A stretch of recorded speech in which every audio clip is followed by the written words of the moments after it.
कल्कि 2898 AD title इसलिए रखा है क्योंकि इस मूवी की टाइमलाइन महाभारत के युद्ध के 6000 साल बाद की कहानी है। ये 6000 सालों पहले देखा था।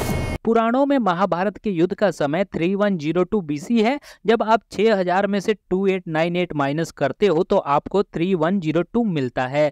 तो देख रहे हो विनोद डायरेक्टर मूवी को लेकर सीरियस कितना है। एक नाम के लिए इतनी बड़ी रिसर्च कर रखी है, तो हम कैसे पीछे रह सकते थे। हमने भी ट्रेलर की सारी डिटेल्स और पुराणों की डिटेल्स को मिक्सअप करके कल्कि 2898 एडी मूवी की पूरी स्टोरी को ब्रेक डाउन करने की कोशिश की है। तो मेरी थ्योरी ये है, मूवी के मेन विलन यानी कि कमल हसन एज ए कली जो कलयुग की शुरुआत से ही इस दुनिया में है, और पुराणों में ऐसा कहा जाता है कि कली का खुद का कोई फिजिकल फॉर्म नहीं होगा, बल्कि वो कलयुग के लोगों के बीच में ही एग्जिस्ट करेगा। तो कलयुग की शुरुआत से ही ये कली अपना कॉन्शियसनेस बोले या फिर आत्मा को एक शरीर से दूसरे शरीर में ट्रांसफर करता आ रहा है। लेकिन अब कलयुग अपने चरम सीमा पर है, यानी कि कली की पावर्स भी बहुत ज्यादा बढ़ गई है, इतनी ज्यादा कि एक नॉर्मल इंसान का शरीर उसकी पावर्स को ज्यादा देर तक होल्ड करके नहीं रख सकता है।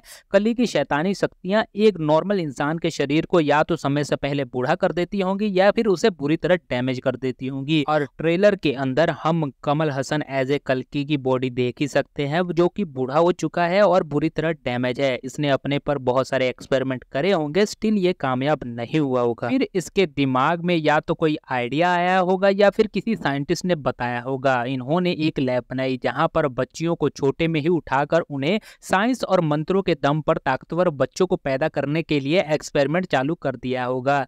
यहाँ पर हमें दीपिका का कैरेक्टर भी लैब में देखने को मिल रहा है। इसके ऊपर जब बाउंटी वाला ऑफर देखने को मिलता है तो इस कैरेक्टर की इंफॉर्मेशन में हमें बहुत सारी हिडन डिटेल्स मिलती हैं। पहली तो यहाँ पर लिखा होता है कि सारे टेस्ट में ये लड़की प्रेग्नेंट नहीं थी, लेकिन सडनली 150 दिनों की प्रेग्नेंट पाई जाती है। मतलब कि दीपिका का कैरेक्टर काफी चालाक होता है। शायद उसे डर होता है कि बच्चा पैदा करने के बाद उसे मार दिया जाए, इसीलिए वो यहाँ से भाग जाती है।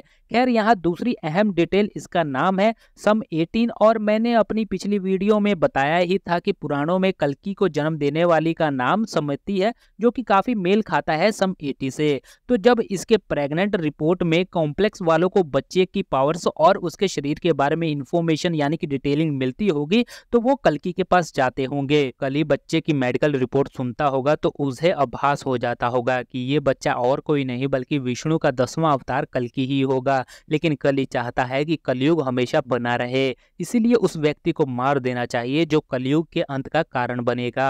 और जैसा कि हम जानते हैं कि कलयुग का अंत भगवान विष्णु के 10वें अवतार यानी कि कल्कि ही कली का वध करके करेंगे और इस दुनिया को वापस सतयुग में ले जाएंगे और ये युगों का चक्कर जारी रखेंगे। तो ऐसा होने से रोकने के लिए कली कल्कि को मार देगा और इससे भी बेहतर वो कल्कि के शरीर पर कब्जा कर लेगा। इससे वो एक नया और मजबूत शरीर प्राप्त कर सकेगा जो कि सीधे भगवान विष्णु का होगा। इससे कली खुद की पावर के साथ साथ कल्कि की पावर भी इस्तेमाल कर पाएगा। इसीलिए कली के लिए सम 80 बहुत ज्यादा इंपॉर्टेंट है। वो अपने सिपाहियों को सम 80 को पकड़ने के लिए भेजता है और उसके ऊपर 5 स्टार यानी कि 1 मिलियन यूनिट वाली बाउंटी भी रख देता है। और जैसे कि भैरवा का सपना होता है कॉम्प्लेक्स सिटी में रहने का, और यहाँ पर बाउंटी की कीमत 1 मिलियन यूनिट यानी कि भैरवा का टिकट टू कॉम्प्लेक्स सिटी। इसके बाद भैरवा सम 80 को पकड़ने जाता होगा जहां पर उसका मुकाबला अश्वत्थामा से होता होगा। ट्रेलर के अंदर अश्वत्थामा को बहुत ही बैडेज दिखाया गया है। उसकी हाइट भी काफी लंबी रखी गई है। इसके पीछे का कारण ये है कि हम जैसे कि जानते हैं कि पुराने समय में लोगों की हाइट कितनी लंबी हुआ करती थी आज के समय के मुकाबले में। और अश्वत्थामा इस प्रेग्नेंट लेडी की रक्षा इसलिए कर रहा है क्योंकि वो अपने पास्ट में किए हुए कुकर्मों का प्रायश्चित करना चाहता है। इसके पीछे की बैक स्टोरी ऐसी है कि महाभारत के युद्ध के दौरान अश्वत्थामा ने ब्रह्मास्त्र को अर्जुन की गर्भवती पत्नी पर चला दिया था, जिसके बाद कृष्ण ने इस ब्रह्मास्त्र का रास्ता तो बदल दिया था लेकिन अश्वत्थामा से उसकी मणि ले ली थी, जो कि उसकी हीलिंग पावर के साथ साथ बहुत सारी उसे शक्तियां भी देती थी। कृष्ण ने अश्वत्थामा को कहा कि अगले 3000 सालों तक तुम ऐसे ही लहूलुहान होकर पूरी दुनिया में भटकते रहोगे, लेकिन अब अश्वत्थामा एक गर्भवती महिला की रक्षा करके अपने पापों का प्रायश्चित कर लेगा और अपनी लाइफ को रिडीम भी कर लेगा। डायरेक्टर ने अश्वत्थामा के कैरेक्टर को क्रिएट करने के लिए और उसे पूरा करने के लिए बहुत ही अच्छा दिमाग लगाया है। बाकी भैरवा और अश्वत्थामा की फाइट को मैंने पिछली वीडियो में एक्सप्लेन कर रखा है, जो आपको हमारे चैनल पर मिल जाएगी।